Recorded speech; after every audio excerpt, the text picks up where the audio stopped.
Bread bajji எப்படி செய்யலான்னு பார்க்கலாம் வாங்க. ஃபர்ஸ்ட்டு ஒரு பாத்திரத்தில் 2 கப் இன்னைக்கு கடலை மாவு எடுத்திருக்கேன். 2 கப் கடலை மாவுக்கு 1 கப் அரிசி மாவு சரியாக இருக்கும். இது கூடயே கொஞ்சமாக மஞ்சள் தூள், காஷ்மீரி மிளகாத்தூள் ஆப்ஷனல் தான், அல்லது நீங்கள் வத்தல் தூள் மட்டுமே சேர்த்துக்கலாம். கொஞ்சமாக உப்பு, அப்புறம் காயத்தூள் கொஞ்சமாக சேர்த்துக்கோங்க. இஞ்சி பூண்டு ஆப்ஷனல் தான், பட் சேர்த்தா இன்னுமே டேஸ்ட்டாக இருக்கும். இதை நல்ல ஒரு விஸ்க் வச்சு கிண்ட ஆரம்பிச்சிருங்க. விஸ்க் வச்சு கிண்டும் போது நம்மளுக்கு நல்லா கட்டிப்படாது. இதோட கன்சிஸ்டன்சி பார்த்தீங்க அப்படின்னா ரொம்ப தண்ணியாகவும் இருக்கக்கூடாது, ரொம்ப கட்டியாகவும் இருக்கக்கூடாது. அந்த மாதிரி வச்சு நான் இந்த மாதிரி 4 ஷேப்பாக வெட்டியிருக்கேன் இல்லையா, இதே மாதிரி நீங்களுமே கட் பண்ணிக்கோங்க.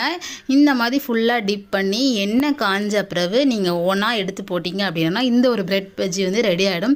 இதோட டேஸ்ட் எப்படி இருக்கும்னு பார்த்தீங்கன்னா, நீங்கள் நல்ல காரசாரமாக மாவு ப்ரிப்பேர் பண்ணிட்டீங்க அப்படின்னா நல்ல காரத்துக்குள்ள ஒரு ஸ்வீட்னஸ் இருந்த மாதிரி இருக்கும். ஸோ பிரெட் பிடிக்கிறவங்களுக்கு கண்டிப்பாக இந்த ரெசிபி ரொம்ப பிடிக்கும், குழந்தைங்களுக்கு ரொம்பவே பிடிக்கும். ஸோ கண்டிப்பாக ஒரு நாள் பிரெட்டை வச்சு ஏதாவது பண்ணலாம் அப்படிங்கும்போது இந்த ரெசிபி உங்கள் ஞாபகத்தில் இருக்கும்னு நினைக்கிறேன். கண்டிப்பாக சேவ் பண்ணி வச்சுட்டு ட்ரை பண்ணி பாருங்கள்.